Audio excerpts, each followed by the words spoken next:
Welcome back to Magic Untapped. I am Barry White. There is a plane within the Magic the Gathering multiverse that the game has not technically revisited since 1995. That setting? Ulgrotha. And that set?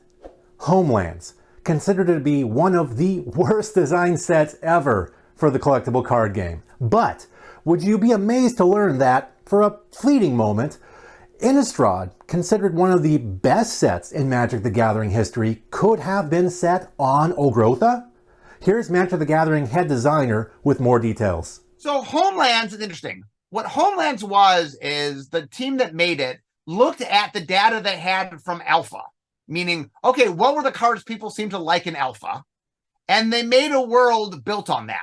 Now, one of the things people like was Sengir Vampire. So they sort of blew out Sengir Vampire. And so that component of the set definitely had a horror vibe to it. It's about vampires. But the set also had this Angels, because Sarah Angel's popular. So Sarah was there. It had Minotaurs, because Hulu and Minotaur was popular. So it had a lot of components. And when we made Innistrad, one of the questions Brady actually asked me, he said, we could make this Ulgrotha. We could just, instead of making a new world, we could go back to Ulgrotha. But as we went back and looked at Ulgrotha, there are a lot of component pieces to it that don't, like the vampire part fit perfectly in what we wanted to do. But the Minotaurs, there are a lot of other things that didn't really fit. And we're like, well, if we make a brand new world, we don't have to make sense of the things that don't make sense. We could just build what we want to build.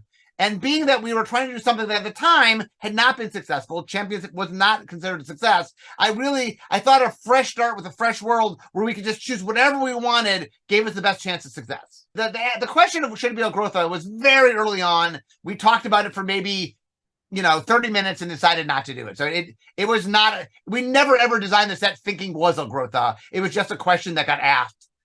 So it was something we considered, but quickly considered and moved on. Thanks, Mark, and maybe someday Wizards of the Coast will give Ulgrotha its due respect. Maybe. Someday. I don't know. Anyway, thank you very much for watching this video. If you like content like this, go ahead and hit that like button, hit that subscribe button. We have a tip jar on Patreon if you want to toss a buck our way and support us there. Thank you again so much for watching.